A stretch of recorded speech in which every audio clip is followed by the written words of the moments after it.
Jungle podcast is raw, it's real, it has zero gimmicks, zero bullshit, and absolutely zero fucks to give. Welcome to the Iron Jungle. This is real, no bullshit, no holds barred, wide fucking open podcast. We've been at this far too long to be fucking around. This is the jungle, where anything goes, no holds barred. We're going to be talking about the real shit. How to succeed in a world where you have goals, but there's so much misinformation and bullshit trying to sell you something. This is the informative podcast. And there's no holds barred in the jungle. The question is, are you ready? Welcome to the jungle. Welcome to the jungle, baby. Welcome to the Iron Jungle. Let's go.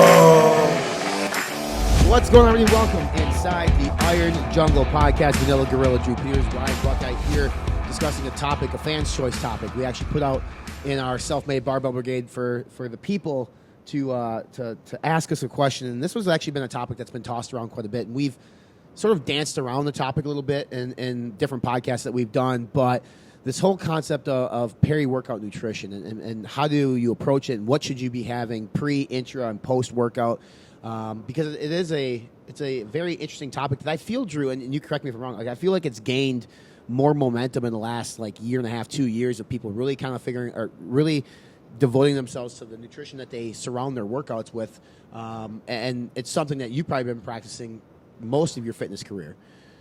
Yeah, well, I'd say most. I mean, I'd like to, of course, lay claim to this like a lot earlier on, but especially I'd say probably the last 5 or so years, it's been a big focus of mine. I feel that that's honestly one of the most underrated aspects in terms of nutrition for a lot of people out there. So let's start by just kind of defining what peri-workout means. Peri-workout's defining what you do before, during, and after your workout. And taking a step back from that in your overall nutrition plan, this ties directly into carbohydrates. Because a lot of people, they have the old adage out there saying, oh, don't eat carbs after X p.m. because magically they turn to fat, you're not as active, so on and so forth. That goes completely out the window because the analogy I use is why would you use fill up your car at the gas station in the morning with a full tank of gas if you're not driving or whatever until the nighttime? Doesn't make any sense. If you're training in the morning, then ideally that's when you should have the majority of your carbohydrates if you're, once again, restricting carbs. Or even if your carbs are really high, having most of them pre, intra, and post are going to harness the most benefit. We'll get into that in this episode. But the same thing, at nighttime, if you train till 7, 8 o'clock at night, you're not going to be getting fat from eating those carbs. You'll be getting fat if you eat too many carbohydrates. The point is take advantage of that insulin response pre, intra, and post. They're not going to magically turn to fat just because, Cinderella's slipper fell off and she turns into a fucking pumpkin or a cheese curd if you're in Wisconsin. Yeah, 100%. Man, I have carbs. I have 150 grams of carbs before I go to bed. And I work out in the morning, and I'm not getting fat. So, quit this bullshit. There's so many of these myths, and that where they come from is a new brand comes out that's anti-carb, or some Dr. Oz wannabe, or Dr. Oz himself says something fucking ridiculous. People choose to believe it, and they roll from there. Before we dive into total peri-workout nutrition, let's discuss a topic that's been around for a long time in terms of this anabolic response window post workout. You have 30 minutes post workout to consume a protein shake and eat meals, or you're gonna lose gains. Can you fucking just take this myth and wipe your ass with it, Drew? Yeah, pretty much. I personally don't think that this is necessary. Excuse me. As a lot of people say, the old adage used to be, as soon as the weight hits the floor, you need to have a protein shake, or you're not going to capitalize your gains. In one thing, I call it the test tube setting, and the on the paper, in the labs, and so forth. If you're looking to optimize, have the most perfect stack out there, we'll cover that. But in the real world, how much of a difference does some of these things actually make? A lot of people say, oh, you have to use a super fast digesting protein, only a whey protein isolate or whey protein hydrolysis immediately post-workout with superior carb source and super fast digesting, spike insulin levels. Well, let's be real. A majority of my year, sometimes I'll kind of go away from even using shakes, and post-training I'll do top round steak or ground turkey, or insert your choice of chicken here with rice, and have a nice whole food meal. Having the shake post-workout is convenient, and of course it has high amounts of leucine, can trigger protein synthesis. But the main underlying theme is you're consuming protein, carbohydrates to kind of kickstart the process. I will go out here and say, if you've handled your pre, intra, workout nutrition already, your post-workout is just another piece of that puzzle, but it's not as dire. I'll go as far as saying that. Interesting. Yeah, I agree. I obviously do agree with that too. And then we're going to dive into 3 windows, right? We're going to dive into pre, intra, and post. Drew touched on this topic earlier in terms of like if you want to consume most of your carbohydrates for the day in and around your workout period, window, whatever you want to call it, there are going to be people out there who might be on like 120 grams of carbs a day, very minimal, and they like to have, say, rice or whatever, and they don't want to quote unquote waste them around their training period. They want to have them for dinner, but they're working out in the morning. Beneficial for gains and beneficial for hypertrophy and beneficial for muscle recovery and beneficial for all these things. Like, should they say, okay, should these people be like, you know what, suck it up and consume the carbs around the training window? Or, you know what, do what you want to do. If you want to have them at night, that's fine, but you're doing yourself a disservice. Yeah, I think honestly that's going to be my answer there too. Are we talking about optimal, or are you talking about fitting in your own little world of course, it comes down to calories in versus calories out, total macronutrients. Once again, you're not taking advantage of that insulin response by having them so far away from your nutrition. So in that case, I'll touch a little bit how I would recommend meal structure as well here. Coming into Dr. Drew's house today. No, not really a doctor. It's just fun to say. But you could be a doctor, Drew. You got the look to you. But before you dive into that real quick, just explain why that insulin response is so important. Well, insulin is the most anabolic hormone in the body. Most people think testosterone, so on and so forth, but insulin, with its role, is just going to shuttle nutrients into the muscle cell. If you have high insulin sensitivity, your body's going to take less insulin. It's going to be more responsive to it. It's going to utilize and shuttle those carbohydrates more efficiently into muscle, replenishing muscle glycogen, versus if you have low insulin sensitivity, your insulin levels have to go higher to lower your blood sugar levels, as well as going to be more preferentially stored as fat. Here's the thing. The lower your body fat is, or at times of post-workout where you've sort of been in a catabolic state and you're tearing down that muscle fiber, your body is being catabolic. It is going to be more sensitive to insulin. So therefore, the carbohydrates, amino acids, aka the things you get from the proteins you eat, are going to be more preferentially used to repair and to replenish and rebuild muscle tissue. And here's the other part too. Think of this caveat here. Even if you have, like, say, the fastest digesting protein you can get. Okay, quiz for you. What's the fastest digesting protein there is? Whey protein hydrolysate, right? It's actually casein hydrolysate, which most people hear the word casein and they're like, casein, that's the slowest one. So casein hydrolysate is like vaso-AP, right? Been used in pump? Vaso-AP is different dipeptides, more like peptopro. Got you. So those are di and tripeptides. It's pre-digested protein, which is actually faster than whey protein hydrolysate. So in order of fastest digesting proteins, you have casein hydrolysates, whey protein hydrolysates, whey protein isolates, whey protein concentrates, probably milk protein isolate, which is a blend of casein as well as whey. Yep. And then, of course, you have your longer digesting proteins. I'm sticking just strictly dairy-based here. We're not talking about chicken, fish, beef, so on and so forth, supplemental or even plant protein. For simplicity, caseins are longer out there. In terms of things like pea protein, different things like that, those are going to be a little bit lower on them in terms of digestive rate. That's okay. They're not going to have high leucine content. So once again, this isn't an attack on veganism, but whey protein is going to be superior in that form for muscle protein synthesis response. It has a higher leucine content. Leucine triggers muscle protein synthesis. So before I get sidetracked here, key here, even with the fastest digesting protein available, say like the hydrolysate or the isolate, which is most people use, it can take 1 to 2 hours for it to be, of course, taken in, digested, boom, and hit the bloodstream right there. Okay, if you finish training, your body's already breaking down, and everybody puts the emphasis on having a shake after their workout. Well, if it takes in your head, 1 to 2 hours or so to everything flowing, broken down, hit your bloodstream, that's where pre-workout nutrition comes in. So let's kick that off with here. Yeah. I'm a big advocate of pre-workout nutrition. I like to eat about an hour and a half, 2 hours before my training, depending on how big my meal is. If I'm in off season, I can move it a little farther out. I'm having a lot more food. Or right now, I'm in contest prep, a little smaller food. I like to do about an hour to an hour and a half. I don't like food sitting in my stomach. At that point, if you do say like turkey and rice or beef and sweet potato, beef and rice, whatever it may be, I like to advise like a lean protein, like 96 foreground beef, grilled chicken, 99% lean ground turkey. A carbohydrate source, in that case, I love jasmine rice. It's super to digest in terms of being hypoallergenic. It's awesome. Or sweet potato. By doing that, you're consuming or you can use a whey protein, or like in cream of rice is a good combo, or oats. Yeah. That works as well. If you do 1.5 to 2 hours for your workout, by the time that starts hitting your bloodstream and having everything broken down, at the perfect time, you're having not only glucose available, but also amino acids during your workout to fuel your training. You're also going to kickstart recovery, muscle protein synthesis. The old key saying here is that the recovery starts before you even finish your training. Sure. So that's the big reason that people need to understand is there's a benefit to having that pre-training meal. You're fueling your training. You're fueling that breaking down. I'm not talking about fasted training. I'm talking about optimizing performance, muscle growth, and best performance factors and optimizing your recovery. Most people miss that boat.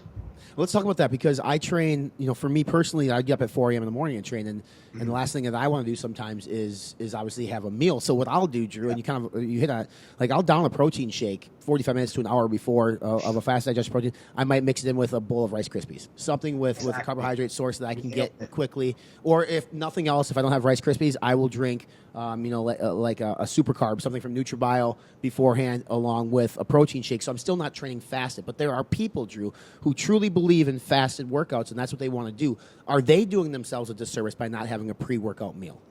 In all honesty, sometimes on paper, no, you're not going to have as optimal results. I'm going to have somebody fucking comment here, autophagy.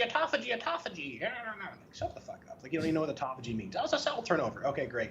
You know what else causes fucking autophagy? Living. Your body turns over cells. Okay, I think that's a little bit overstated. If it works for you, do it. Personally, I don't like to have a bunch of food in my stomach. First thing in the morning, if I have to, absolutely. At the very worst, if you have to do that, I would recommend you hit the nail on the head. A super fast digesting source of protein and carbohydrates, like a whey isolate with Rice Krispies is perfect. Or if you do something like that, it's like amazing. Or if you want to skip that, when you get to the gym, start drinking it beforehand. That kind of segues into intra-workout. Ideally, for a pre-workout meal, I kind of described that. I like to do lean proteins, carbohydrates, and also a small amount of fats. What that's going to do, such as like a Kerrygold grass-fed butter, coconut oil, MCT oil, one of those, that's going to blunt the carbohydrate response a little bit. It's going to prolong your energy levels. It's going to prevent that spike, keep blood levels stable. So having a little bit of fat pre, intra, and post is ideal. You don't want a lot in all those workouts there. No, fat's bad because that is going to slow down digestion. That's going to work against you a little bit. Okay, so but don't be afraid of it, but don't go overboard. Don't have a super fatty steak, a ton of fat, so on and so forth. Somebody's going to come in and argue that MCTs or whatever have their role, but that's the different subject. Yeah, I was going to say, there are going to be people who are going to say, well, MCTs, the fats from MCTs digest quicker than the fat from the steak and things, right? And it's factual. That's an outlier. Right. But yeah, the point is you got your pre. So if your ratio, Drew, like, I mean, obviously the ratio is very tough to break down, but like if you have a total of 100% and you have carbohydrates, protein, and fats, like what's a rule of thumb ratio pre-workout in terms of what you want like 40% protein, 40% carbs, 20% fats? Like what would your ideal ratio be? Honestly, I don't really have an ideal ratio by a set number. I kind of go individually dependent. Like for me, right now, my pre-training meal and I'm dieting, I'm doing about 50 grams of protein, 50 to 60 depending on the meal, either from ground beef, ground turkey. I'm on boycotting chicken for the moment just because I'm taking a break. And right now I'm doing about 80 grams of carbs. Yeah. So ideally for a lot of people, like a 2-to-1 carbohydrate to protein, if you have enough carbohydrates, is a good starting number, maybe a 1-to-1. Or some people, hey, just consume protein pre-training with some greens, veggies, whatever it may be. If you don't have the carbs, you can do that too. You don't have to do carbohydrates pre-training. For me, what's more important is getting the amino acids in to lead you up to having that thing. So with that covered, I mean, let's talk about one of my favorite ones. Some people already do this without even realizing it, is intra-workout nutrition. So, I mean, yeah, okay, so there's a lot to talk about intra-workout nutrition because we've all seen the guy and girl walking around the gym with their six-pack bag, and all of a sudden, halfway through their workout, they sit down, they eat, or they're doing EAAs or BCAAs, or they're drinking a protein shake while they're in the gym. There's a lot of different theories and concepts that people take into account. I want to touch on pre-workout real quick one more time. Like, I would argue and say that pre-workout nutrition is the most important. I mean, in terms of, you kind of mentioned this too, like it starts before the training begins. Drew mentioned, in terms of him, it's 50 grams of protein, 80 grams of carbs. I'm in the same boat. I do like 30, 35 grams of protein, 60 grams of carbs, minimal fats. So it is almost like a 2-to-1 ratio in terms of carbohydrates because I want to utilize those carbohydrates during my training to prolong energy, restore glycogen stores pretty quickly. And we mentioned cream of rice. Cream of rice is also another good pre-workout carb source as well. But yes, intra-workout nutrition. Most people, Drew, aren't eating anything of substance. They're not drinking a protein shake. They're taking an EAA or a branched chain amino acid. Is that sufficient? In a big picture, honestly, as long as you're getting the rest of your calories throughout the day, sustain the growth or whatever you want to do, or maintain the core set lean muscle, that's fine. You don't have to have a super expensive, extensive, intra-workout nutrition stack. I guess we can break this down a couple of ways. One would be, okay, what's the premium, perfect intra-workout stack you can come up with? In that case, in my opinion, one of the best ones you can do, if you want to be technical, I like a mix, in that case, of something like PeptaPro, which, as I mentioned, is a casein hydrolysis, along with a carbohydrate source. In that case, my pick is cyclic dextrin, highly branched cyclic dextrin, which I will give a little primer on here. Some people say, oh, what about dextrose? What about Gatorade? What about sucrose, which is just table sugar, so on and so forth? Cyclic dextrin is ideal compared to other types of carbohydrates. The main reason of that, because it has a low osmolality. Osmolality, basically, within your stomach, there's osmoreceptors. When you ingest anything, your stomach is going to sense if it has a high or low osmolality. The higher the osmolality, the longer the stomach is going to sense it needs to sit in the stomach to be broken down before it can pass through that into the small intestine to be absorbed. Okay, this is why cyclic dextrin is a star. Dextrose, other than the others, quick digesting carbohydrates may be quick to digest and spike insulin, but they have a high osmolality. You ingest them, it's going to sit in your stomach. So you're going to start getting bloated. It's sitting there. It's going to form a bolus. It's going to go in the small intestine and cause a huge insulin spike, and you're probably going to crash from it. You're going to have digestive issues. You're not going to feel ideal. Cyclic dextrin, you ingest it, it passes through, goes to work in the small intestine. Boom, you have a rapidly digesting carbohydrate source that provides even blood sugar levels. Yeah. That's why I'm a big advocate of cyclic dextrin. A close second, there's another couple of them. Palatinose, which is from beets, is a very fantastic carbohydrate. Another one is Carb 10, and that's one of Compound Solutions Babies made from peat. Right.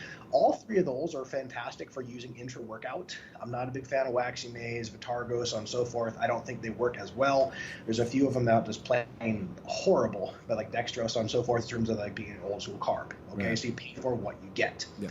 So combination in that case, PeptaPro, along with the cyclic dextrin. If you don't want to do PeptaPro, we'll of course cover this very briefly here. Some people ask, what about BCAAs versus EAAs?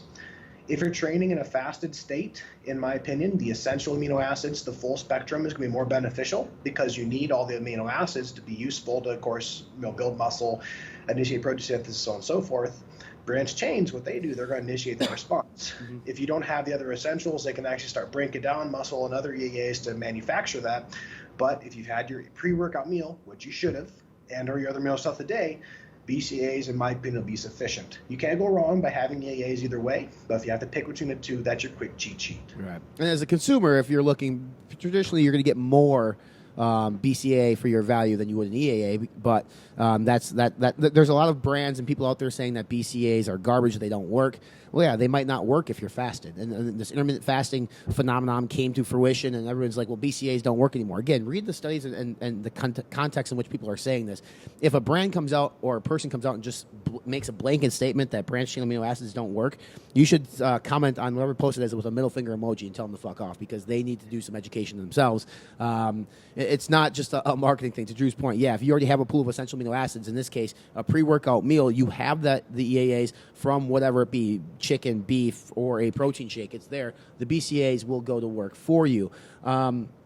To your point, Drew, I like this. So carb powder is not necessarily the cheapest thing in the block for people. Okay, cyclic dextrin is it's higher priced. Okay, I'm not gonna say it's expensive because it works well, but in this case, like I mentioned earlier, sometimes I'll take a carb powder pre-workout. Ideally, if I'm paying for things, I'm gonna try to avoid that. I'm gonna take Rice Krispie or Cream of Rice or a whole food source and take the carb powder intra workout to prolong it, and it also, it works really. And to Drew's point, it doesn't just sit in your stomach and make you feel like shit. Yep. On carbohydrates too, we've talked about this a lot over at the Facebook group, but things like gummy bears or Skittles or candy, simple carbs that people will take pre or intra or even post workout to help restore glycogen stores. Osmolality on those ones is like super the same thing, right? Like you could crash. Like case in point, and this is good from I can't remember who told me this, but give a child a handful of gummy bears once and see what happens an hour after they take it. Half hour after that, they're asleep on the couch. We don't change much when we get older. Like our bodies still respond in very similar fashions. Now, if you have nothing else, access to nothing else, then sure, maybe a bag of Skittles or something could help you out, but it's not ideal. So I think for people who are out there touting like gummy bears pre and intra workout, okay, if that's all you have, maybe, but at the end of the day, like there are much better sources of carbohydrates than candy. Honestly, post-training, if you want to have some gummy bears, sure, that's fine. I mean, you may have a little bit of a crash or whatever, but you'll be all right. I will say, though, that there is a key place for this, and maybe I shouldn't open my mouth. I don't need to get these kind of fucking questions in my messenger. Don't fucking message me on this. And let's be very fucking clear, do not fucking do this. But if you may or may not be trying to use a little bit of insulin pre-training, such as Humalog, which is a fat-acting insulin, Sour Patch Kids are on the fucking money in combination with cyclodextrin. In that case, you want that rapid sugar because it's going to, of course, help it work better and make sure you don't fucking die. Right. Let me restate this for those of you listening at home, for the people in the back. Don't fucking mess me about insulin. Do not fuck with insulin unless you know what you're doing. If you have to ask these type of questions, you don't know and you probably don't fucking need it. So I hope I'm very clear about this. If y'all fucking die, you didn't hear it from this podcast. You heard it from something Bonnie put out. Insulin is scary shit. Like it's very scary shit. Also, a factual statement that Drew made: Sour Patch Kids are the bomb. They're anabolic. They're amazing, and it's because of science. They are. I mean, the bodybuilder's favorite candy is Sour Patch Kids. If it's not, you're fucked. So kudos to Ghost for getting that licensing deal. What about eating an actual meal or a protein shake intra workout? I've seen people do that, and the meal thing, I'm always like kind of scratching my head. What's that, Drew? Man, if you sit in the gym and you're eating a meal during your workout, one, it's going to sit in your stomach like a brick. It's not ideal. Yeah. That's one time where I say powder supplementation is like the way to go. If you're sitting there eating a meal, it's going to sit in your stomach like a brick. Here's the other part two. Very clearly, okay? So during your workout or before having your meal too close. I never understand people, they finish eating like right when they're walking into the gym, like, oh, the protein bar, and they're walking in the fucking gym. Understand something.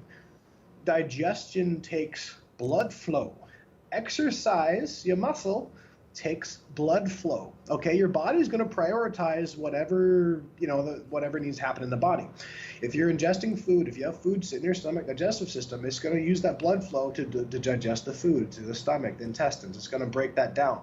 If you start training too soon, that's why I said wait an hour before swimming or whatever, because if you start training, especially intensely like you should, your body's going to divert that blood flow away from the digestive system and start going to the working muscle.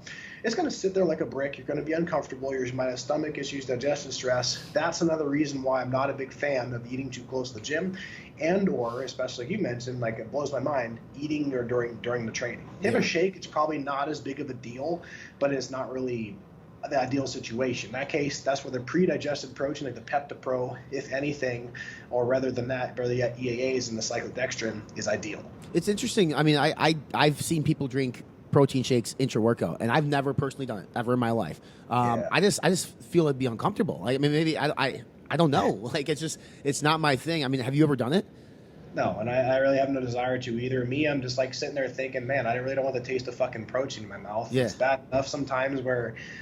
And sometimes I get like sick of drinking shit. You have a pre-workout, then like if you're in off season, you have to get in like, bro, like sometimes on cyclodextrin, if I'm pounding carbs hard, I'll go from like I've gone as high as 75 to 100 grams of cyclodextrin intra-workout, man. One is expensive, but two is like I'm just so sick of drinking shit, let alone having like a protein shake in my workout. That's not gonna sit well in your stomach if you're actually training hard. Yeah, and a side note on that too, in terms of like it is nutrition, but like your water intake. Pre and intra, like you should drink a fuck ton of water. Like I drink a ton intra workout more so than pre, because sometimes when you drink a lot pre, you kind of feel bloated and stuff. But like I take a gallon jug in. I'm a bro jug guy. Intra workout, but just adequate amounts of water throughout the entire fucking day. You will notice so many benefits from that in terms of better sleep, better pumps, faster metabolism. Like most people don't drink nearly enough water, and they bitch that something's not working for them. Fucking drink water and sleep. Like those are two things. It has nothing to do with Peri-Workout nutrition per se, but just take that away from this podcast. All right, intra workout. That's one thing. I'm glad you brought that up. I think part two, make sure you're getting your water in. Is our magical number? Oh, a gallon a day. I don't believe in that so much. Sure. Main thing, drink intuitively. Ideally, if you're an active individual. I mean, bro, I don't even know how many times pitch out the ice shaker here. I got both this one as well as this bad boy chilling on my desk. My new gym shaker there, the pink Fitness Foreman here for ice shaker. Dude, I love these things. Yeah. I'll probably fill that thing up at least 7 times a day at the office. One, I'm thirsty. Listen to your body. If you're peeing clear, you're probably fine. During training, as a rule of thumb, I typically go through at least 2 shakers. One of them with my aminos, and I'll fill it up with just plain water and finish that by the time I'm done. I sweat a lot, man. Yeah. But that's you do. Part two, not to underrate. Yeah, he's seen it firsthand, man. That murder of a leg day. is don't underestimate the power of salt. So I know you posted actually quite a bit about this, and I've seen it become growing in popularity, and I'm glad for this. You don't have to go out and necessarily eat a salt packet before you train. But the other key part too is, especially pre-training, don't be afraid to have a little bit of sodium. Sodium is crucial for essential muscle function. It's going to help for regulating blood pressure, blood flow. It's going to help with pumps and performance. So once again, don't douse your meal in salt, but don't be afraid of a little bit of salt pre-training either. That's going to help increase your performance. So that's another thing that I'm glad you brought up. Yeah, 100%. So that then brings us to the final window, right? That post-workout window, which again is where this whole myth of the anabolic window comes into play. Half hour immediately once the weights hit the ground. Start with the timing, Drew. Like within 2 hours, so we talked about like an hour to 2 hours pre-workout. Your workout's typically going to be 45 minutes to an hour and a half, maybe 2 hours if you're taking Instagram pictures, whatever the fuck you're doing. And then you have post-workout. There may not be a window per se, but what would be a time frame that you deem acceptable for post-workout nutrition? Honestly, I like to, as soon as I'm done training, I like to eat within an hour. Normally, almost every single time is because I'm really fucking hungry. Yeah. Because by the time, I've did my pre-training meal, if that's an hour and a half to an hour for my workout, if I'm at the gym for a minimum of an hour to an hour and a half, and then if I've, like say right now, contest cardio, I'm there for 2 hours, it's been 4 hours since I've eaten. I'm hungry. So in that case, the sooner you can get your meal in, the better. If the sooner you get those nutrients in your body, you're good to go. Once again, I wouldn't wait longer than an hour. If you're ideal, once again, you're not going to magically lose all of your gains if you don't get to eat within an hour time window. It may not be as ideal because, once again, your body's starving for nutrients. That's the ideal time to feed it. It's also insulin sensitivity is the highest. Your body's going to, of course, taper off a bit. Some, of course, the data has been, I don't remember the study I saw, you are going to have an amplification in growth hormone release post-training, especially weight training or HIIT training.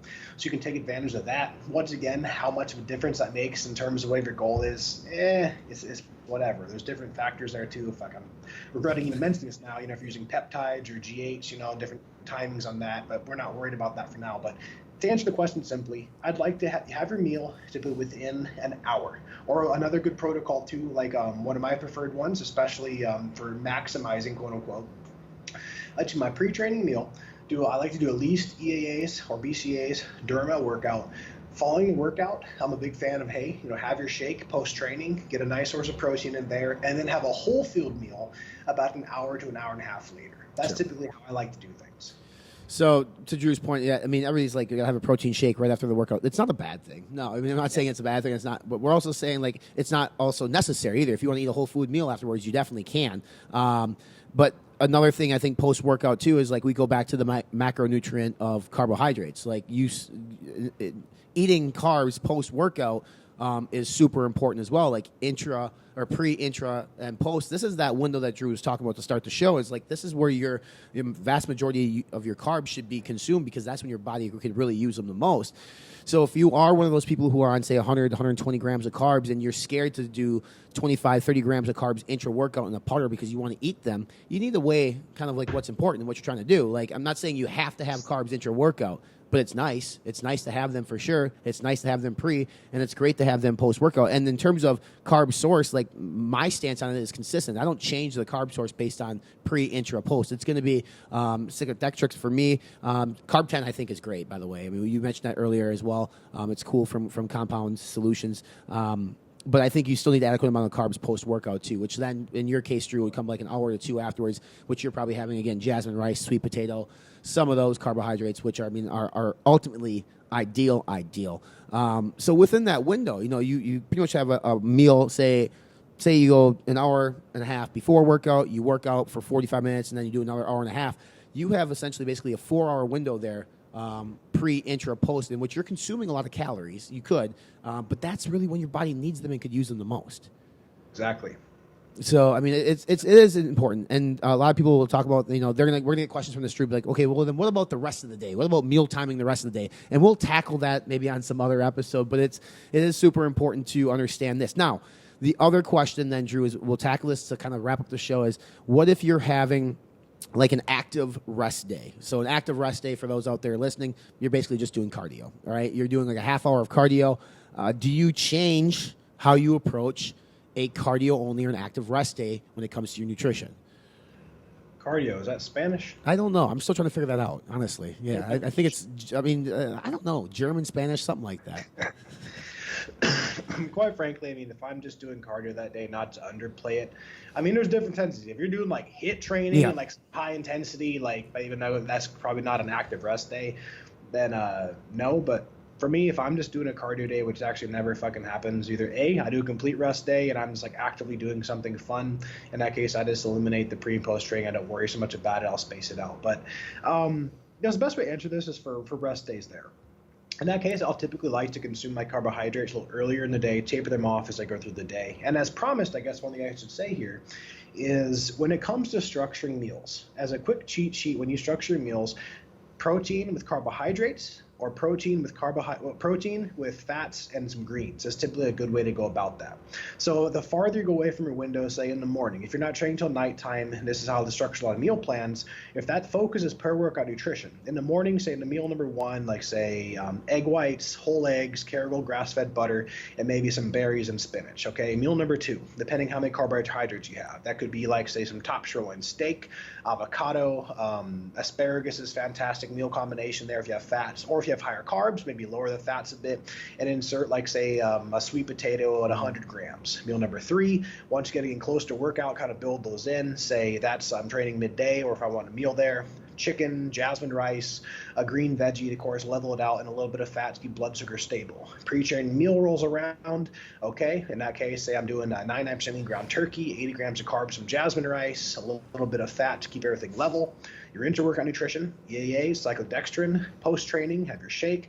Hour later, boom, whole food meal. Say in that case, whatever you want to be, top round steak with jasmine rice or a sweet potato, quinoa, whatever the fuck you want to do in that case. And your last one before bed, in that case, either A, if you have the carbs left, say like a slow burning carb like sweet potato is good, or in that case, I like doing things like wild caught salmon with Kerrygold grass-fed butter. I'm a big fan of Kerrygold grass-fed. Yeah, I was gonna say we should be sponsored by this fucking brand at some point here. Yeah, it's a great butter. It's great. Yes, people are shocked I say butter, but dude, it's grass-fed. You get high nice CLA content, omega-3s.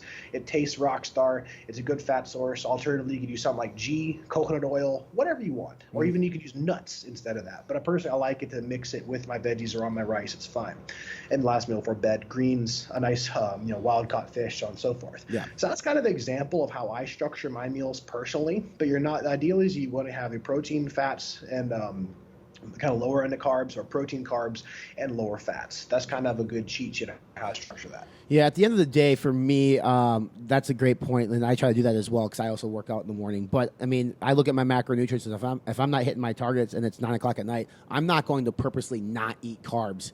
I still want to hit my targets, so I'll eat the fucking things. One thing to look at if you guys hire a nutrition coach, whether it's Drew or anybody else, is if they don't ask you what time of day you work out, you should question them, because it's very important when they structure your meal plan for you that they are putting in order and went around your workout window, which is Peri-Workout Nutrition, which we just spent the entire fucking episode talking about.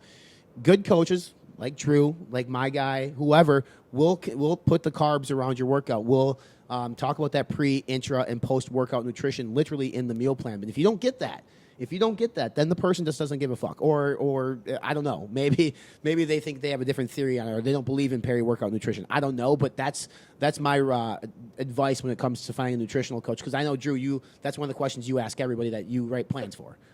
Exactly. What time do you train? Because, there are reasons too. I'm sure you're wondering, why proteins and fats or protein and carbs?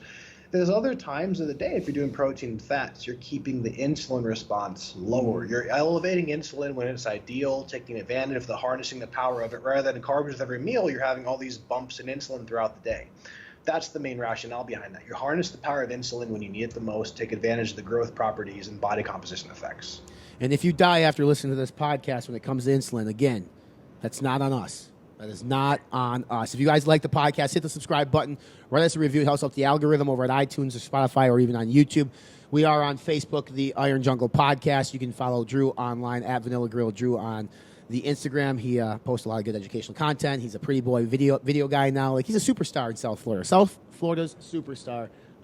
The only wild gorilla ever released from captivation. And they let you stay out in the wild, which I'm shocked. So until next time, everybody, behave yourself and hang loose.